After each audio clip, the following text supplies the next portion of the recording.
passport lwaki nkugamba ekyo nti wano osobola okuba ng'olina ssente zonna kati ze weetaaga okugenda buyindi okujjanjabwa naye nga tolina passport n'ofiira mu Uganda nga si ssente ze zikubuze naye okufuna obufunyi passport n'ofiira awo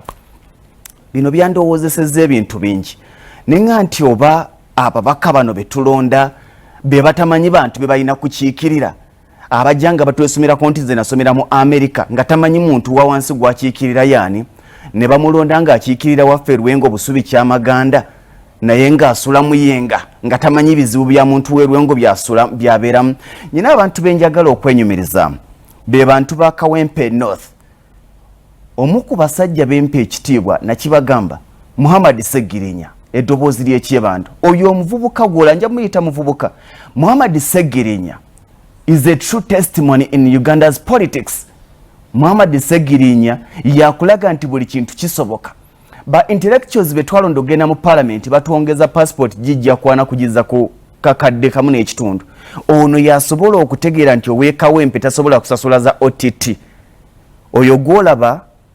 yasomera ku basale yava mu kyale waffe Masaka ng'ali mu senior ya kusatu ng'alina emyaka 17 n'asomera ku basale paka senior ya mukaaga n'asomba amazzi oyo gwolaba kati ze an MP bw'amala okusomba amazzi n'atandika okukuba amasimu n'agenda ku data mine n'asoma amawulire ne bamumma omulimu gw'amawulire n'atambula ku zi radio nagandi wakiri kambeere freelance ne bamumma wakiri kankubenga amasimu mu recording eddoboozi we masanza amawulire ne bamumma ku lwaleero mubaka wa parliament Muhammad Ssegirinya oyo gwolaba bino ebintu abantu bwe bati tubeetaaga mu bulamu buno okutulaga nti kisoboka omuntu yasombanga amazzi ku kyalo eyali omukubi w'amasimu eyakolanga byakoze kati mbaka parliament like it or not abantu abamumanga empewo balina okumukyaza baagala tebaagala owulira otya singa soko gye ekifaananyi kye owulira otya singa Lumumba leetera Muhammad Ssegirinya tulabe gye bagenda okuyita baŋŋaanyi nti kati bano parliament yababadde beefuula abayivu egenda kuvaayo tugenda kuyingira mu manyiddwa nga basooka mu Robadoba style katugenda kuyingira mu manyiddwa nga Segi style mu parliament ya Uganda musajja ndi naye mu studio soko omuwe kamera abuze ku muna Uganda amulaba muganda wange Ssentongo Frederick Lugonvu nsanyuse nnyo okubanga ompadde omwaganya okujjako wano amannya oyogedde kituufu nze Ssegirinya Muhammad era nga nze mubaka omulonde ow'ekitundu ekya Kawempe North Constituency naye nga currently nze Lord Councillor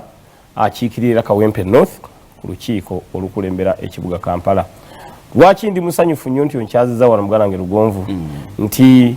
gw'omu ku basajja abazze nga bangoberera ndowooza bwe mbanga nvudde mbulamu bw'ensi eno asobola okujjawo n'akolako puroguramu ya ssaawa 2 nga njogerako nga byayogera lyo byennyini yegwe because nebbanga emyaka gye najjirako Kampala nga kati gw'oginga ngimanyi naye neewunyiza okuba nga ogimanyi nga kinsanyudde nnyo nenga nti wamprofiling era nkuyina onina era wenkutukira bwenti mbeeyo kuba bwe tufa mubiri gwe gufa naye omwoyo gusigala mulamu kati mbeeyo nga muganda wange Lugonvu ng'omwoyo gulengera ali mu kumprofilinga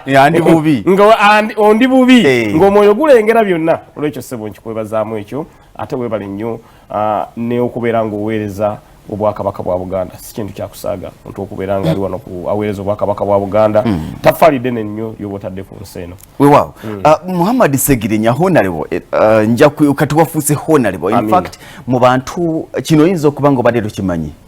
mu babaka ba parliament 5 mu abaalondebwa mu kulonda okwaliwo ng'ennaku z'omwezi 14 omwezi ogwagatonnya Muhammad Ssegirinya ye yasinga okuwangulira waggulu to the extent nti n'omuntu gwe yali avuganya naye polling station yeyiye bagiyita waliwo Kisasi college polling station waliwo abalonzi 310 abaalonda Muhammad Ssegirinya n'afuna abalonzi mu lujja lwa munne n'afunamu obululu 3 munne n'afunamu obululu 10 Muhammad Ssegirinya nga tunagendeeyo briefly omuntu singa nkuwa eddakiika nga 3 oli nakubuza nti Muhammad Ssegirinya yaani kikulu nnyo ekyo abantu balina okumanya muntu naddala bannakawempe North n'eggwanga lyonna abagenda bakikira mu kikolo eggwanga olukulu yaani ate nze nga sinatuuka ku kyongambi ngenda kubeera 2 in 1 MP. Sigenda kubeera MP akiikirira Kawempe North yokka, ngenda kubeera MP ow'eggwanga lyonna. Era abalonzi ba MP bannange bonondaba mu kitundu kyo toweraliikira nti Ssegirinya naye natayagala kwesimba anonyeyo ki yes. Wabula bwe nfuna omulanga muntu nankabirira nti eno kiri bubi ku katono koyina osobola okunjawulizaako Ssegirinya bwondaba mu constituency eyo mbasikalese mutima mubi bankalese mutima mulungi because nga bwomanyi ndi musajja yakulira mu nnaku luwenda baakaaba mpulira bubi kati bwenda baakaaba nga nyina kyensobola omuyamba mba njagala muyambi. Actually abantu bangi nnyo bababuuza what is your hobby, oliraga swimming, dancing, reading novels. Yes. Kati nze humanitarian worker, it's my hobby. Kasita nyamba omuntu n'olabanga abadde bubi akyuse nkyusiza obulamu bwe kinsanyula nnyo Lugonvu ne bwe nfambudde obwo akamba mumativu nnyo. Naye nga ngenze kibuuzo ky'omuganange Lugonvu nzaalibwa Butale Kaddugala Masaka. Kaddugala wenzaalibwa Akaala Amatendo era nva mu family y'abaana 5. Kitange ye mugenzi Peter Semaganda mugenzi yebase Butale Kaddugala Masaka. Ate mmange ye Nakajumba Justin. Manya gonna bwengogera uliranga simanya gadini ya Muhammad uliranga manya gayina nasira mukabusira musi family gye tuliranye nga wonoga nti neighborhood basilamu ekimu ku chansira musana abantu era njagala bakitegeere nti family engeri gye twali ntuliranye y'abasilamu nga ng'omwana omuto nyine ebintu emwe byampaliriza walyanga yennyama atenge munange sinnyama kati twaberanga nga tuzanya n'abo abaana tuli mbine by'abaana bato bazanya ne babayita mujje musaale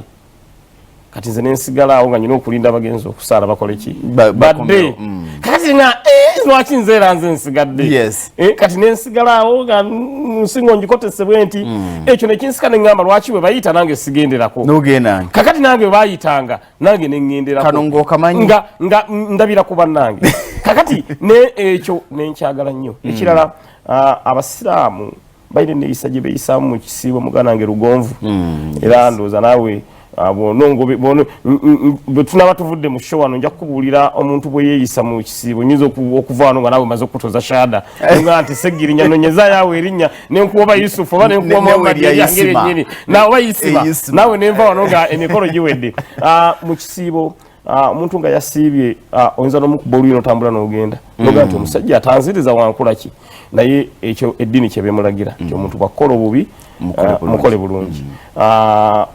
omuntu okwetowaza omuntu okubeera nga takola nsobi omuntu okubeera nga abeera mu mbeera kwegamba nga olengera ddala obwongo bwonna buli ku ddiini buli kukulabanga ekisiibo kye takyonoona ekintu ekyo Lugonvu nakyagala nnyo nnyo nnyo nnyo omuntu enneeyisa gye yisaamu mu kisiibo ekyo nakyo ne kinjagaza obusiraamu. Ekirala ku Idi kakati nga bannange kubanzi mikwano gyange gyonna abasinga yawe Kaddugala basiraamu kati nga bagenda ne basaala bagenze bambadde amakanzu nensigalawo nga mbawa buwijjambo bwenti nga nange njagala tewatwalangamu kiryoga nti naye nange ku Christmas bwe mba ngenda mbayitako kakati nabo nabayitangako naye nga oluusi era engeri gye baali nti boye be baali majority kati nga nze mboomu nga sina wangumya na ngamba nti yadde naffe tugenda mu Idi mu Christmas naye naawe nyumirwa kati ebyo byemu ku byagenda bimpaliriza kati bwe nkula actually nasiramukirira wano Kampala oganda nge kuba nagenda okuva Kaddugala nga siri musiraamu kujja Kampala. Empapula zo ziri mannya ki? Ziri mannya ga Kikatuliki zonna siramu yene Nasombanga affidavit era ne mu gazeti mwendi ne mu gazeti mwendi Linda Mukatini kino kye kintu kyenjagala okubagamba Muhammad Ssegirinya omukimi w'amazzi bw'abanga alina obwongo kyovola banze nzikiriza nti eggwanga teritambulira kwabo abeeyita abamanyi litambulira kwabo abatambuza obumanyi. Muhammad Ssegirinya eyali omukimi w'amazzi ate ayina kyeyali mmwe nga bwe mwamulabanga bw'abanga yasobola okufuna obwongo nti bw'oba osomedde mmanya ga Kikatuliki olina okusweyalinga affidavit n'akikola bangi ba ministers baani batuuka obbajjayo nga tasweyalinze affidavit. Kakati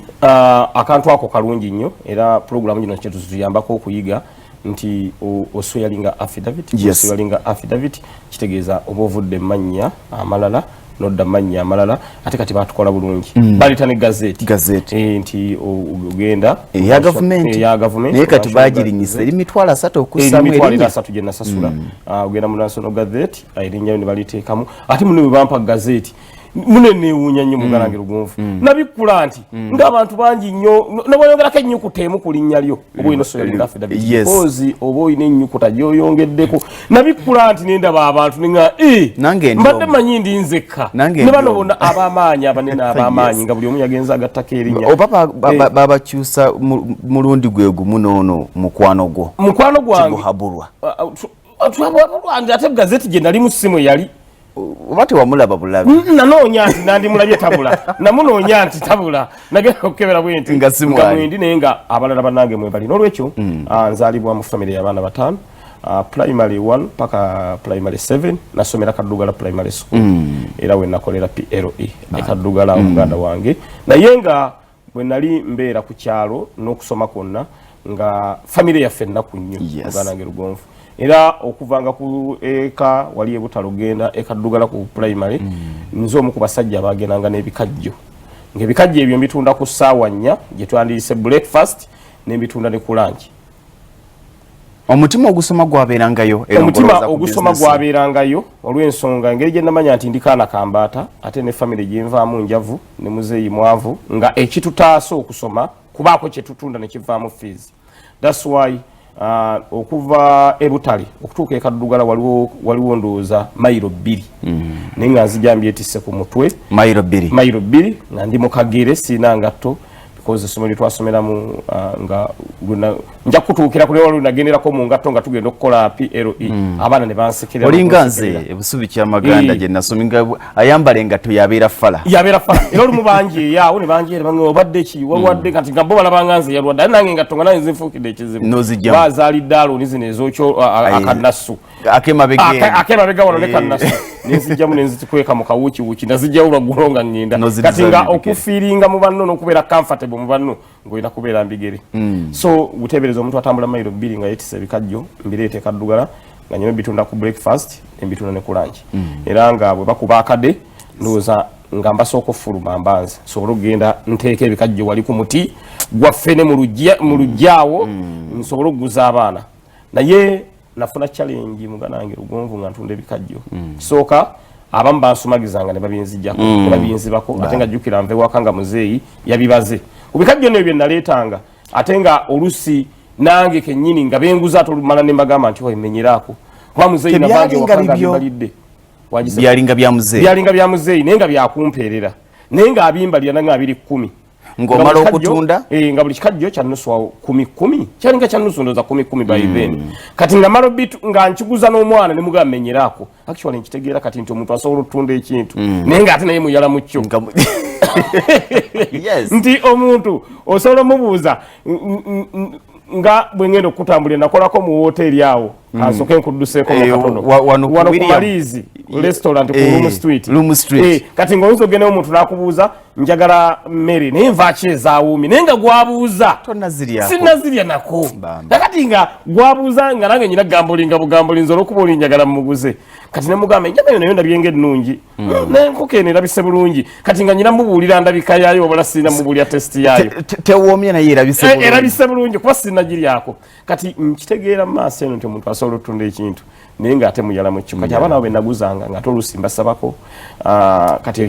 that was a biggest challenge on my side. Ekyokubiri okunnyonjanga essomero kuba bwe naguzanga abaana nga tolina mulagira waliira ye bw'omuguza ye waayagadde wakola ki watuula kawungeezi ng'abaana bazzeeyo nga gwosooka nga tebanabana kuddayo bakubya akada akayingira omusomesa agenda oyita bw'ati ng'alengera ebikuta buli bibiri wantu wonna era nga bajja bankimako Richard Ssegirinya vaayo gwe waleese ekizibu mu ssomero kubanga abaana tobalazo balina kuliira londa essomero bannange ne bayingira ne batandika okusomesa omusomesa asomesa nze nga ndi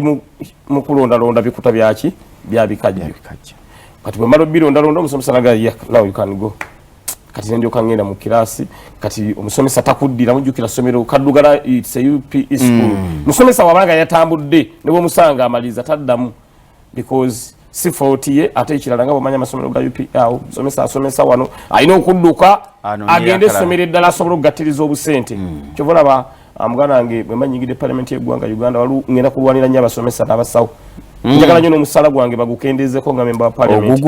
ogwange ne babaka bannange njagireeta nga matter of national importance njagala omusomesa n'omusawo babongeza omusaala abaana baffe abamu ekibasuula mu masomero ga UPE nti tewabaawo na chance omwana abawanika omukono ati abuuza omusomesa nga mugaba budde buweddeko ngenda mu ssomero ddala omwana agenda nga tategedde because omusomesa bw'asomesa alina okuwayo abaana obudde ababuuze mutegedde atategedde ambuuze kakati olw'okuba nti lesoni eba eweddeko kakati yagamba nkola ki ngenda n'agenda nga abaana tebategedde nongolandi abaana baffe ne bagwa Muhammad Richard Ssegirinya atula P7 ntula P7 bwe ntula P7 nga mpise mu mbeera ey'okutunda ebikajjo era nebaza nti ebikajjo ebyo ndowooza mbirabamu nnyo omugaso olw'ensonga byampeerera newankubadde nga teyali mbeera nnyangu nva ku primary olwo tuyingira secondary muganda wange kati ebimu ate ku byanjagaza nnyo okuyingira secondary bwe twalinga eno ku primary nga tumaze okukola PLE olwo tutandise okubeera nga tubeera awo tusanga bannaffe batuyita babanseni baana amwe muli babanseni kati ekigambo ekyo kyannyumira nnyo era nga nkyenyumirizaamu nyakyoli naddanga ne ku kyalo eyo nga nzizeeyo olweggulo nga tuli mu kyalo gamba ganze ndi banseni baana kati nga simanyi nti kyakujerega nga simanyi nti ye topic gye musookerako mu chemistry nti kati kyova olaba mubaawo nga babatwala nga kisesa naye ate nali nkyenyumirizaamu nga nze kinnyumira nababanseni baana kakati nga actually nga meaning yakyo sigimanyi naye nga kinnyumira pronunciation yakyo muganda wange Lugonvu kakati batugamba maama mwe muli babanseni baana budde bonna mutujoyininga olwo waliwo n'abali mu secondary eno kuba kaddugala ina primary section ne secondary section kati bali abaana bali eri nga batugamba abaana baabo babanseni baana baabo kati ekyo bantange era nga njagala nnyingireyo eri nkifiitingemu nkijeemu kati tuva ku primary tuyingira secondary tuyingira secondary kwolwo taata si yantwala ku ssomero maama yantwala maama bwantwala era ntuusiza wa bbaasa amunnyonnyola nti omwana ono ku primary awo wabadde enkola ebadde nti fees ziva mu kutunda bikajjo mbadde nsaba ne wano mukimukkirize abaana baala gye baliira eswaga ne chati gwe togenda kuba na swaga togenda kuba na chati toba na swaga toba na chati oli ku kikajjo olina okubanga oconcentratinga ku kivaamu fees muganda wange Lugonvu ate jjukira bwe mbeera mu ssomero mulimu abaana buli omu alina omuze ogw'enjawulo n'okubeera alaati obutanzibako bikajjo bino because abamu bansumagizanga olina gamba master akuyita wokyuka bwoti ne bakiweereza munne we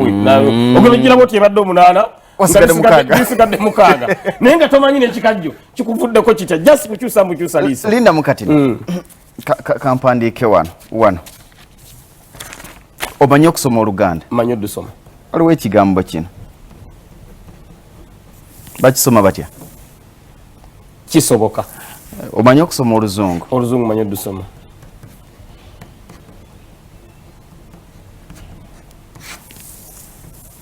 it is possible omuntu eyasomera kutunda ebikajjo n'asomera ku mazzi n'asomera ku basale n'atambulira mu bulamu obusoomooza mu Kampala n'ajjira ku loole y'amatooke n'asulanga mu ntebe okumala emyaka nga 6 eyali omukubi w'amasimu ku lwaleero mubaka palamenti omulonde kanzije tutandikiraawo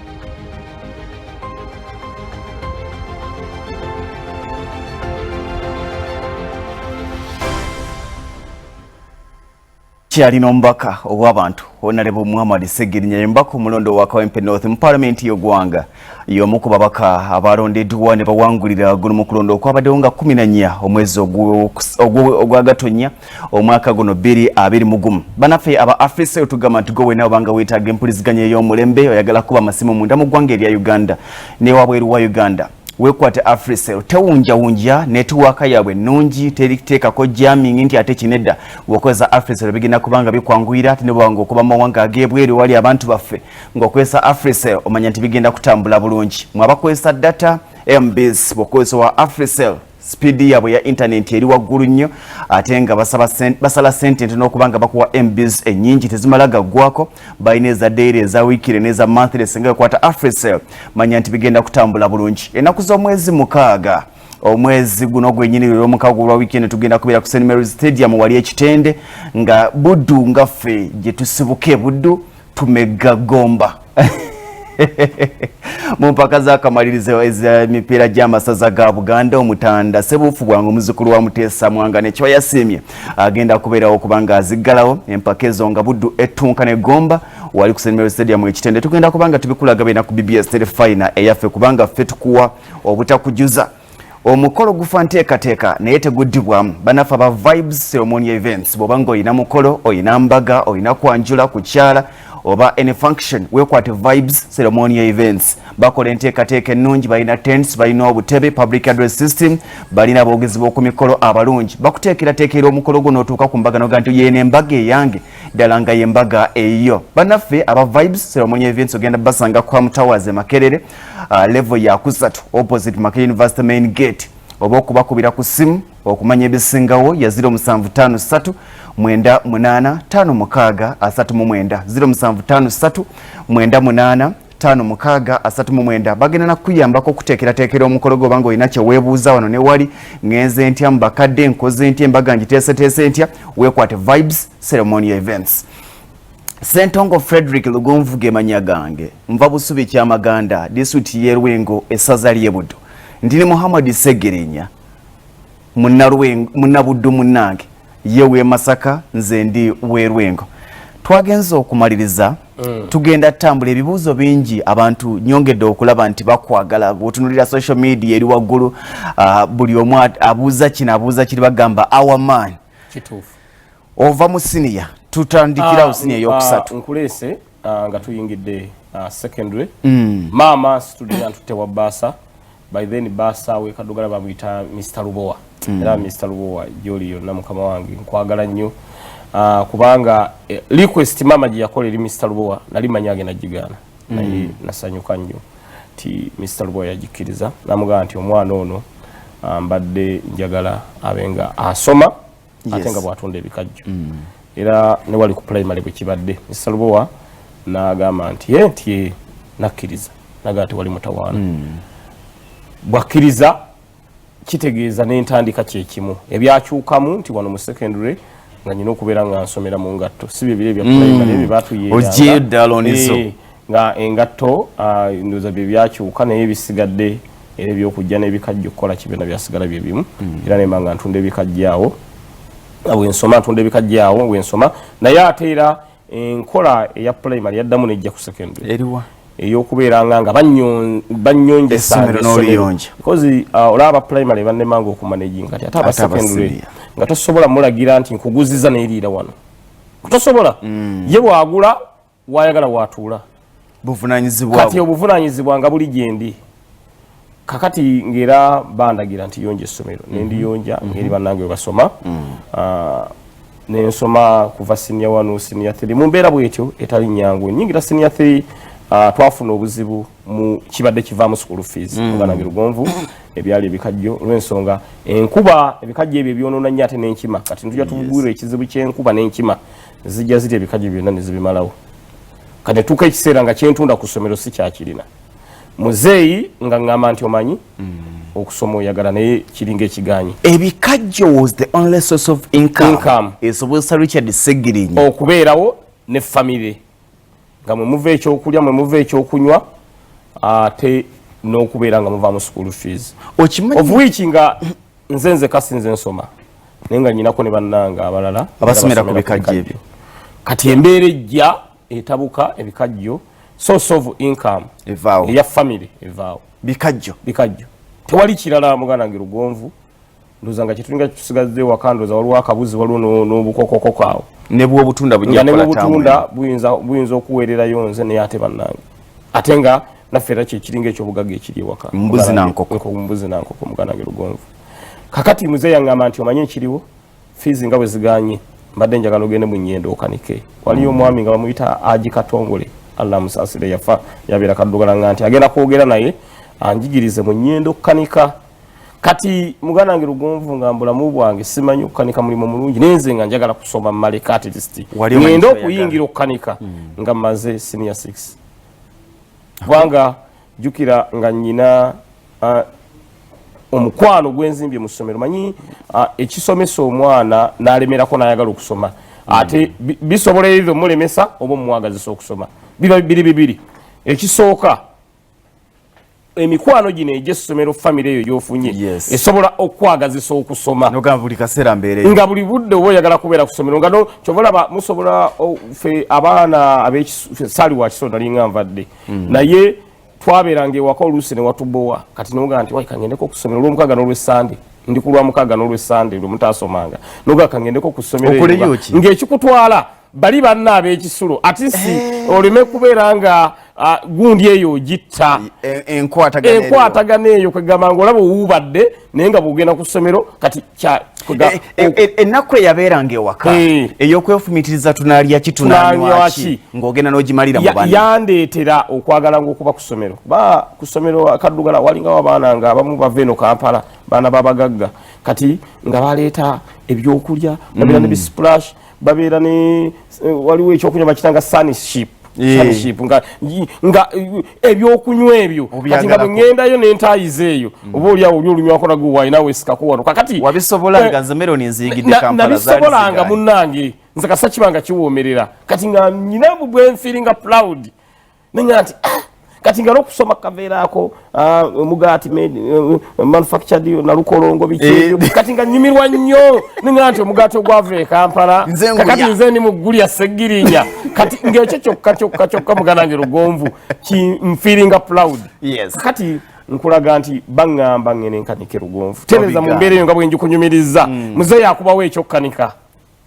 okkanika akugee mulimu mulungi naye mu budde obwo muganange Lugonvu nga ndaba nnyina kyenfiirwa naddala abaana bano bannange ate nga kwegamba n'omukwano n'okusoma nga nkwagala Lugonvu era munnange Lugonvu nakitegera abaana babagagga ate munne be bataagala kusoma ate abaana babaavu be baagala okusoma ekyo manyi wekiva omwana ono agenda n'abeera ewaka nga alaba buli kimu weekiri omwana w'omugagga omwana w'omwavu akimanyi nti bwe nnaasoma Katonda ayinza okunkwatizaako eyo entereera kati omugagga tabitowooza ebyo agamba nti oba nsomye oba sisomye sente waka weziri kyovalaba ababaavu basoma nnyo ate ababagagga olw'okuba nti ewaka abaalabanga buli kimu akifuna n'atafaayo munnange Lugonvu njagala okusoma Ssegirinya sente ziweddewo kati okuva olw'okuba nalinga musajja mupambanyi kuva dda ku kyalo okwo waliwo emmotoka eziva eno e Kampala zijja okulona amatooke mu byalo zigenda zigakuŋŋaanya era emmotoka ezo mula zireeta amatooke e Kampala tezigenda mu lusuku lwa muntu omu ne zigajjawo zigenda mu nsuku ez'enjawulo kati walingawo omusajja nga muyita Kato nga yavanga eno e Kampala najja mu kyalo okuŋŋaanya amatooke kati olw'omukaaga n'olw'essande lutaasomanga oba lwesigenze ku ssomero eri kubeera na bannange nga tubeerako nga tumuyambako ogga mu kuŋŋaanyizaayo bwabanga tumaze omutikkira katuwaayo akantu ebitaano olukumi kati Kato olumu yajja lwakutaano okuŋŋaanya amatooke nga saasomya nsanga wakaŋŋamba mbadde nkusuubira nkya gukkola naawe ate kino mugaa nti munnange ekizibu kyenaguddeko bangobye ate muzeeyi school fees tayina nambuuza nti kwokusoma oyagala mugaa nti njagala ne muzeeyi nga ngenda embyaki byokkanika kino kituyigiriza ki munnayuganda kati nkigamba abali myaka gya Muhammad Ssegirinya lwaki emboozi ya Muhammad Ssegirinya tugyetaganya nti ali mu generation yaffe bino ebintu omuntu w'emyaka 7-8 bw'abigamba biba tebikuyamba naye omuntu ali mu 30s 20s ne early 40s bw'abigamba bikuyamba emirundi mingi abantu balina kye baagala okole naye gwe oyagala kukola ki ye gwe advisawo asooka nga tunanoonya advice kuva wa mulala kubanga singa yakkiriza advice yakitawo okubeera makanika paka kati singa makanika naye kati mbaka parliament abantu baagala okole kirala naye gwe oyagala kukola ki Kato eyanziza nnyo kantu ako kooleese kalungi nnyo muganange Lugonvu nti balina kye baagala okole gwe ki kyoyagala ekyo nakyo kikulu nnyo muganange Lugonvu webale nnyo akantu ako nkaagadde nnyo muganda wange Lugonvu mbadde nkunyumiza kato ajja saasomye ansanga nkaaba kyatetera kulaba nzenga bwe sigenda kusomero munenga amaziga gajja simanyi ekibulamwa simanyi lwaki ekintu ekyo nze simanyi banabala bakiina nga munnyonnyola nga ngamba nti taata waasobola okukkiriza ntugenda naawe Kampala waliyo nyinza okubaako essomero lyenkutwala mu siri amaanyi naye lisobola okubeera nga kati nga nze ne gwagamba nti siri amaanyi ne bwe yandiŋŋambye nti mutuula ku ttaka ate jjukira akuleeta Kampala ate andeeta Kampala ani kyenkugambye andeeta Kampala kati antandika okunteerawo siri amaanyi nerijja kuwa basale kati ne bwe yandiŋŋambye nti lyagwa naye mutuula ku ttaka naye nga tujja Kampala nga nja kubeera nga nsoma nandikiriza muganda wange Lugonvu nojje Kampala njogera ne muzeeyi awo munnyonnyola muzeeyi yaŋŋamba naye akutwala mu amanyiganira wano ku kyalo omumanyi ne mugamba nti muzeeyi mwami ono ekirungi alina essimu kaleka essimu antwale ngende nsome muzeeyi n'atankotogera nakkiriza katono tukuŋŋaanya amatooke ne tugakuba ku mmotoka tumala ogakuba ku mmotoka kataŋŋamba Ssegirinya tudda Kampala nkugaye Lugonvu nga ninga owakagatta akamwe wakaawo nkugambye nasiibulako abaali banninaanya abalala nagenda okulaba bwe naagenda kuba bamu baali walako nyinza okudda nga emmotoka esiibudde kati nga saagala kutta mukisa gwonna nga saagala nga nsobola kusiibula andabaawo oba ne bwe nali ku loole nga tugenda nga ndi waggulu olwo nagenda nga nkola bwe nti ab'ekyalo bwe nti buli omu ng'alowooza banyumirwa mbunyumirwa kuba bo tebamanya nti bannengera waggulu ku matooke ngenda ngira bwe nti mmegeredde ng'akabwa akasebe ku gaali akaddugavu bwe naziteeka engatto ngikubyemu awo eri eya Daaloni ogimanyi eyo ntudde ebisibiwulira ebyo byonna tudde matooke twolekera kataŋŋamba nti tugenda naye mu kkubo tebakkiriza bantu kubeera waggulu ku mmotoka so bw'olaba traffic gwa matooke munda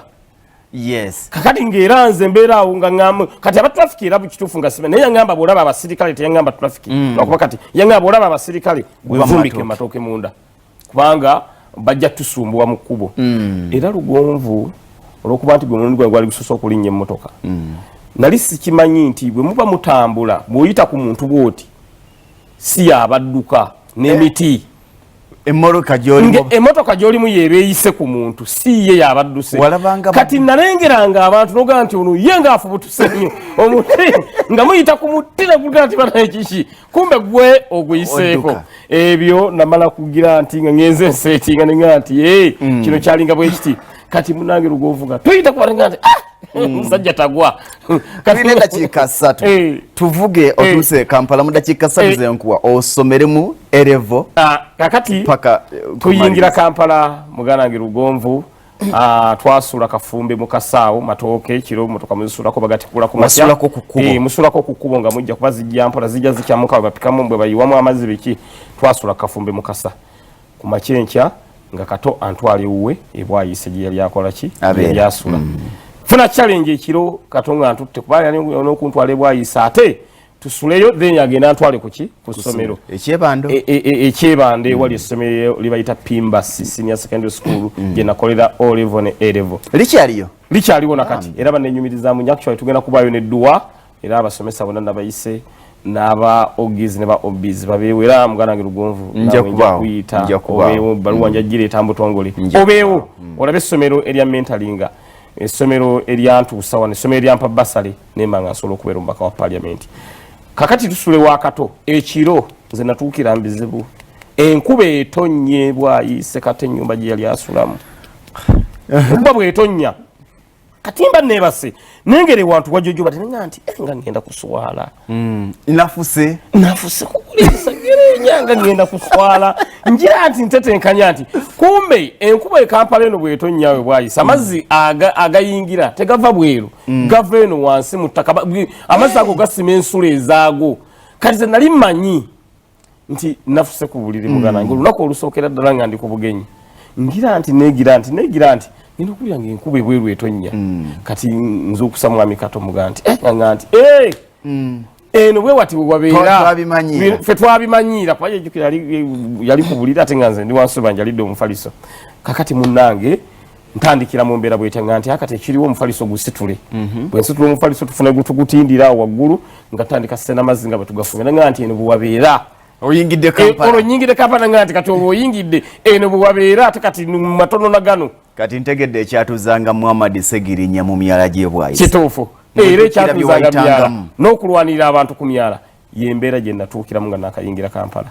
kakati mazzi tugasenenkeera aŋŋamba nti bwewatyo bwobawo ne banayiba baffe bonna bona actually nga bo bakimanyira era nga teri ayomba nti kyo nga kyafuuka kya bulijjo olwo kino kyobeera used nakyo ti benkuba bwetonya ye amanyirawo ne banayiba abo nga nengera basena naye ng'oli happy nti ndi Kampala ndi happy ngenda kusoma then kwolwo enkeera twakima mazzi kati enkeera Monday kuba lwayo lwa Sunday kwolwo nantwala ku ssomero bwatuusa ku ssomero nga batunulira ku performance yange ya reports eya senior 3 third term abasomesa baga nti mwana ono mukyalo by then Edmaster Mr Kisambira ngagamba naffe katumweyo ka interview omuntu avudde mu kyalo banga asoma bwati twagala tukakase katumweyo ka interview nga bampayo ka interview yawe akasenior 3 nakankana munange ebintu bibambuuza mugana nge Lugonvu byali byangunyira ne mbikola bulungi kyokanje amasomero ge Kampala amasomero gombi alago galaba kitono nnyo kyegabulamu okumentalinga abaana luzungu naye ebisigadde bifaanagana naye oluzungu luno lwe luleetamu problem kyokola abantu bagenda babeereyo ne bagamba nti Ssegirinya accent ye nga yagundi nnyo background y'ekyalo naye ng'ebintu oba obitegeera background y'ekyalo eno olwokuba nti ku ssomero oluzungu temwalwogeranga because ffe twalinga ekaddugala nga oluzungu batukakalukake era baatuwanga n'ekigumba kye baatwambazanga mbulago ekyokwogera okwogera vanachula era ekigumba ekyo Ssegirinya nange nakifunanga era nze nakigoba ekaddugala ekigumba ekyo nkigoba nti ekaddugala nti bakimpaako olumu emirundi egi esatu nga buli bakikuwa guba giba emigga era gya mirundi esatu oba oli presentinze omuntu mulamba kati bw'okimpa ogwo muggo guba muggo nange n'ekiwa omulala kati ate omuntu obwaddamu neyetola naddamu n'akinziriza egyo giba miggo gya mirundi ebiri kati wenakifuna emirundi esatu nengaaka nkigoba ekaddugala otya nkigoba nti ekaddugala kyenakola olumu wajjawo abaana abapya aba newcomers nenga nti ekigumba kino leero nyino kigoba baali bakimpadde emirundi esatu kyenakola bwe bakimpa nakikwata nengenda nenfuna akakumbi n'enkiziika mu ttaka tebakikubanja ekigumba kyabwe kakati tutuuka bakinoonya ku olwo bagamba wakiwadde ono n'okiwa ono oliragana n'enkiwa Ssegirinya n'oliragana n'enkiwa Ssegirinya n'oliragana n'enkiwa Ssegirinya ne bambuza kati gwe wakitaddewa nenga nyina omwana gwe nakiwadde naye mupya simujjukira bulungi bakuba parade ndage ani gwe nakiwadde kati abapya ne ŋŋamba kuba n'abapya bano kwekuli naye seeka kasaani gwe nakoze eki saakubya n'omu gwe nakiwadde ne babuuza kuba n'abapya waliwo ku gwe yakiwadde buli omu ng'agamba nti asinze noono sinze ekigumba ne kibulirawo emigo gyakoma kunzi ne kibula ekaddugala n'ekibuzaawo era ndowooza Bansasulanga ndowooza nnengera agamba nti kale Ssegirinya olwo ekigumba yakibuzaawo mu mbuza bwetyo tujja gendako ekaddugala tujja kuvuga Muhammad Ssegirinya okuva e Kawempe North tuvuge Lwera paka kaddugala actually ekira mwami Lugonvu ono gwokinkoledde ojja kubonyamya paka kaddugala gyasomera nti abasomesa bange aba primary munnange bonna weebali tugenda gendayo abasekendule nabo bonna webali era njagala nnyo mugende mubafuneko bababuulire omwana yalinga atya ate ne kukyaliri mutuukeyo ne bannange benabeeranga nabo akadde katukute okyayina emboozi ya restaurant Muhammad Ssegirinya kati omubaka wa parliament yaliko weyita nga bamugaa nti omunnyo tegunoze tuleetere obutunda aba yakaleeta amatooke n'akawunga ne bagasa kutumye kawunga nakutumye mukyere gizeeyo ogenda okuddanga enva zeziwoze kati ng'enva nazo olina ozizaayo bazibugumye ogenda okuddanga kweganomala kasitoma ngaoyinza omumalako olunaku lulamba abeere satisfied asobole okusasula ate nawe obeere happy naye abeere happy ngenda kuwa eddakiika emu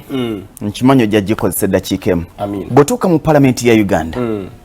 byanjawulo bino byobadde okola ebisula TV byawukana segi style gye mwogerako egenda kukoleeta era singa otuukayo baŋŋambye olina obwa minisita bw'oyagala ekisookera ddala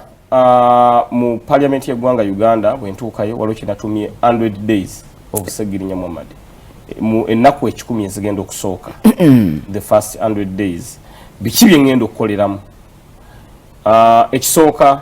numwa muganda wange Lugonvu mbaka wa palamenti okubeera ng'afuna miliyoni 25 ng'omusomesa afuna emitwalo 4 n'omusawo ng'afuna emitwalo 7 naye abo nga bwe mbakumenyedde be bajjanjaba memba wa parliament ate be bamusomesa. Yes. Njagala okuleeta ngenda gireeta private members bill. Njagala omusaala gukendere ku memba wa parliament gwongezebwe omusomesa n'omusawo abantu bano basobola okubeera empowered muganda wange. Tugenda kuba tulongoosezza ebintu bibiri. Tugenda kuba tulongoosezza educational sector ne health sector muganda wange. Tusubire Ssegirinya okwogera mu parliament. Ssegirinya gwe mulowooza nti tajja kubeera active nnyo mu parliament ndowooza omukono gwawe gujja na kusanyalala because buli mata gye ngenda okulengera nga erimu interest ez'abantu bange obanga ezze nga sirabanga erimu interest z'abantu nina okuwanika omukono bwe kibanga kirungi nkisupporting bwe kibanga kibi nkiwakanye. Wano wali ogamba nti bw'otuuka mu parliament ogenda tulano okumpi nga speaker akulengera bulungi era actually watulaba kamisona era bangambye mbu sitting arrangement bweto si bwe tulagira nti nyina kuba naye njagala bantu abo nja babuuza njagireetanga matter of national importance sitting arrangement. Ssegirinya yalondeddwa abantu abeera atya ng'omugambadde emabega ono ate alondeddwa abantu gwe baapoitinze nga ye atudde wano maaso ebyo ngenda bitegeeza muganda wange Lugonvu. Oyagala bwa minister singa baga nti tukuwa bwa minister minister ki gy'osobola? Ekisooka tukyalwana okulabanga the Victoria yaffe yanyagibwa tugikomyawo. Kati ministry gyenjagala nga ndi mu parliament y'eggwanga Uganda ya disaster preparedness ebibamba n'ebigwa bitalaze because Lugonvu nengera nnyo mu sector ezigenda ziyamba abantu abafunye obuzibu abadde eno because ekyo yino ki expecting nti kino okubaawo nti wajja mu process yonna mu ntambuza yonna y'emirimu wabaawo ebintu ebijja bigwawo nga byetaaga immediate attention. So neetaaga nnyo okubeera nga ndi mu ministry ya disaster preparedness mu government ya mukama wange Robert Kyagulanyi Ssentamu nga ye president w'eggwanga Uganda. Era nkubuulira mazima nti ko tulengera wano katutudde bwe tuti tuli mu kulabanga tulayira naye sirayira nze Ssegirinya yolayira ne mukama wange kuba abannonda naye omuyita Muhammad Ssegirinya eddoboozi ly'ekyebando kati honorable to be naye nga kutubalira kyali kansala atula ku State Hall naye nga agenda kubanga alayizibwa oba nga alayira omwezi ogwokutaano afuuka omubaka parliament agenda atandikira ku bukadde bw'ensimbi za Uganda 3 ez'oggula emmotoka bamuwe n'ensimbi awo bukadde nga 5 ez'oggula amasuuti. Nze Ssentongo Frederick Lugonvu bwe kirabanga kyetaagisa nja kufuna mu kitundu ekyokubiri oyongere okubanga otulungamya otambuza otya obulamu bwawo. Muhammad Ssegirinya kyakuyiga kinene eri ffe bannayuganda abavubuka nti buli kintu kisoboka mu bulamu bw'ensi eno. Nkwagaliza byonjagaliza Ssaabasajja Kabaka wa Buganda Uwangala.